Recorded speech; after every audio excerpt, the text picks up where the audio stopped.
बोलो श्री कृष्ण कन्हैया लाल की जय। श्री राधा रानी सरकार की जय। सदगुरु पर हे प्यारे धर्म प्रेमी में जहाँ पर भगवान सुखदेव जी ने अपने प्रिय शिष्य परीक्षित जी को श्रवण कराया था, उस कथा में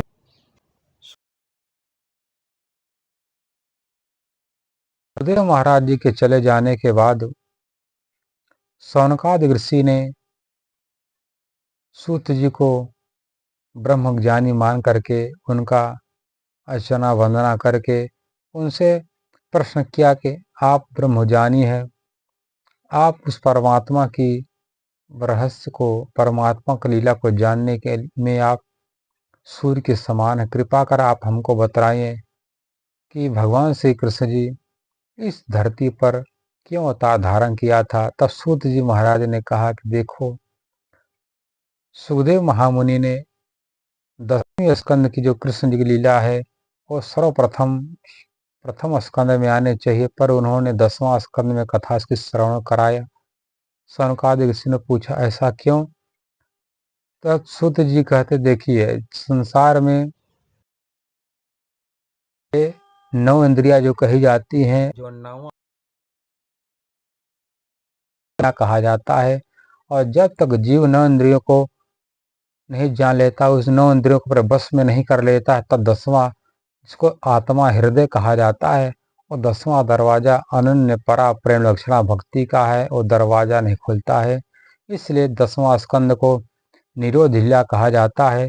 जब तक ये संसार के करबंधन, ये संसार की इंद्रियां उस परमात्मा तक नहीं पहुंच सकती। परमात्मा तक पहुंचने का उपाय एकमात्र अनन्य प्रेम भक्ति, जो गोपियों की भक्ति। तो इसलिए शास्त्र में कहा गया है भक्ति कैसा करना चाहिए, यथा ब्रज गोपी का नाम। यथा मत जैसे जिस प्रकार गोपियां अपना कोई भी कार्य करती थी, सब अपने प्रीतम श्याम सुंदर को समर्पण करके करती थी।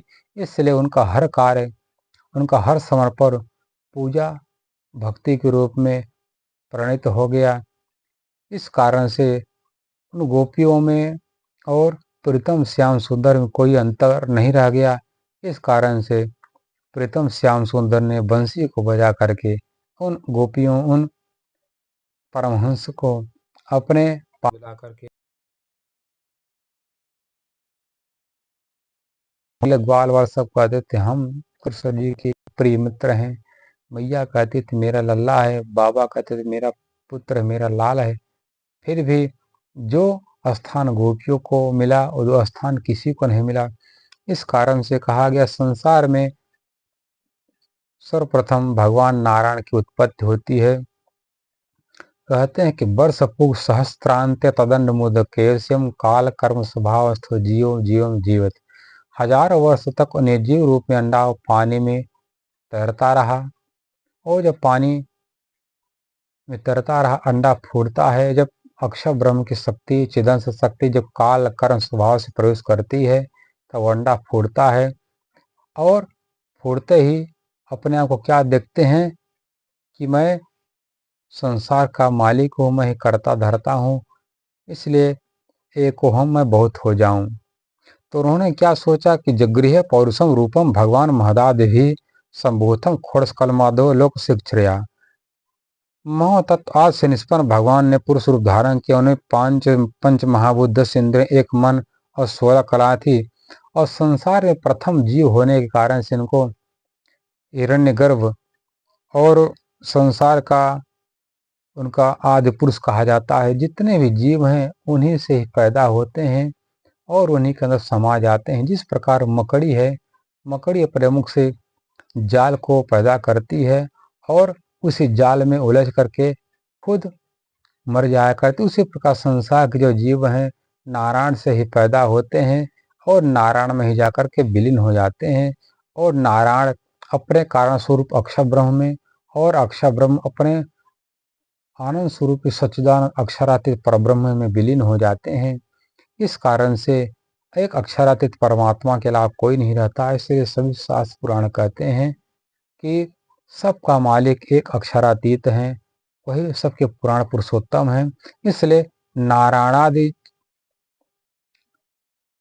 कहा गया शास्त्र नारायण, शंभु, महाशंभु, प्रकृति, मूल प्रकृति सब जाकर के परमात्मा कृष्ण जी के ही अंदर जाकर समा जाती है। इसलिए जितने भी कल्प कल्पांतर, जितने युग युगांतर, जितने मनवंतर हैं, सब अव्यक्त ब्रह्म के ही इच्छा से सब प्रकट होते हैं, वहां पर बदलते रहते हैं। और अक्षर ब्रह्म कौन है? अक्षर ब्रह्म का अहंकार अव्यक्त है, उसी अव्यक्त ब्रह्म से पूरी सृष्टि की रचना, संचालन, संहार होता रहता है। इसको वेद में कहा गया है, एतावानस महिमा यतो जायांस पुरुषः पादोस्य विश्वभूतानि त्रिपादस्य अमृतम दिवि। एक ऐसा महामहिमावान पुरुष है जिससे सृष्टि उत्पत्ति हुई है, जिससे संसार पैदा हुआ है। वो कौन है? कहते हैं कि एतावानस महिमा या तो जायांस पुरुष, और जिस पुरुष से पैदा हुआ है उसकी ऐसी महिमा की उत्पत्ति उसी से होती है। पादों से विश्व भूतानी, और अक्षर ब्रह्म का अहंकार अव्यक्त है। इसको भगवान कृष्ण गीता हम कहते हैं अव्यक्तो अक्षर, अव्यक्तो अक्षर स्तमहम परमाम गतिम। अव्यक्त का जो अक्षर लेने के बाद ही संसार की परागति, संसार के जीवों की मुक्ति हो जाती है। और अव्यक्त ब्रह्म से सृष्टि की उत्पत्ति होती है। और जो त्रिपाद कहे जाते हैं, कहा गया उस ब्रह्म का जो एक पाद से सृष्टि की रचना होती रहती है, संचालन संहार होता रहता है। और जो त्रिपाद हैं, इसको सत्स्वरूप कहा जाता है, जो अक्षर ब्रह्म का कुटस्थ स्वरूप है। और चित स्वरूप जो है सबले ब्रह्म, केवल चित स्वरूप कौन है? सबले ब्रह्म। और मन के स्वरूप है केवल ब्रह्म, अहंकार के स्वरूप है अव्यक्त। इसलिए त्रिपाद से अमृत देव, जो त्रिपाद है, इसको सस्वरूप, केवल ब्रह्म, सबले ब्रह्म कहा जाता है। तीनों स्थान जो हैं वो अखंड हैं, वो अमृत में पाद कहे जाते हैं। उनमें भी जन्म मरण का खेल नहीं होता। वो चारों स्थान अव्यक्त भी अखंड है, क्योंकि अक्षर ब्रह्म का वो अहंकार है। वो वहां पर अक्षर ब्रह्म का अहंकार, जो अव्यक्त ब्रह्म का जहाँ से खेल शुरू होता है, वहीं से ही सृष्टि की रचना, संचालन, संहार होता रहता है। बाकी जो अव्यक्त ब्रह्म का जो महाकारण है, सबले ब्रह्म का स्थूल शरीर, जहाँ पर इसको गोलक धाम कहा जाता है, उससे नीचे है साकेत धाम, जहाँ से भगवान श्री रामचंद्र आए हुए थे, वहीं पर उनका साकेत धाम है। और संसार के जितने भी लोग हैं, भगवान श्री राम की भक्ति तो करते हैं, पर उनको अपने आराध्य देव, अपने इष्ट देव भगवान राम की पहचान नहीं हो, कहाँ से आए थे। और कहा गया था, जब भगवान सीता जी राम को छोड़कर धरती में समा जाती हैं, तो भगवान राम ने कहा कि हे धरती माँ, मेरी सीता को वापस कर दो, मैं पूरे सृष्टि को मैं उलट पलट कर दूंगा। तब ब्रह्मा जी ने कहा, आपका और सीता जी का मिलन साकेत धाम में होगा। तो साकेत धाम कहाँ पर है? और सभी लोग कथा चर्चा में श्रवण किए हैं, भागवत में भी कहा गया, रामायण में भी कहा गया, जब भगवान श्री रामचंद्र जी ने सरयू में जल समाधि लिया, तुरंत ही वो बैकुंठ वासी भगवान विष्णु का 4 भुजा रूप धारण करके बैकुंठ में चले जाते हैं। तब साकेत धाम में रहने वाले राम, जिस राम के लिए कहा गया कि आपका मिलन सीता जी का मिलन साकेत धाम में होगा, तो साकेत धाम है कहाँ पर?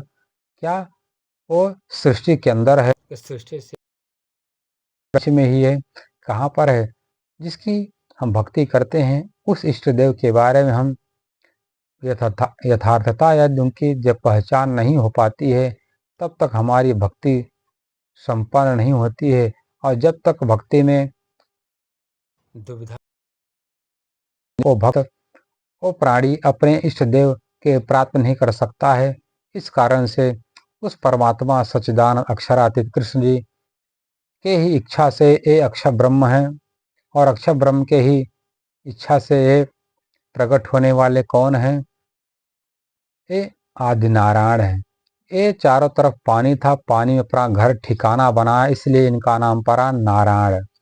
ये क्या कहते हैं, एक कहाँ मैं बहुत हो जाऊं, उसी से ये ब्रह्मा विष्णु महेश की उत्पत्ति होती है। ये पैदा होते ही सृष्टि की रचना संचालन संहार पालन किया करते हैं। ऐसा इनकी स्थान इनको दिया गया है। बोलो श्री कृष्ण कन्हैया लाल की जय, श्री प्राणनाथ प्यारे की जय, राधा रानी सरकार की जय।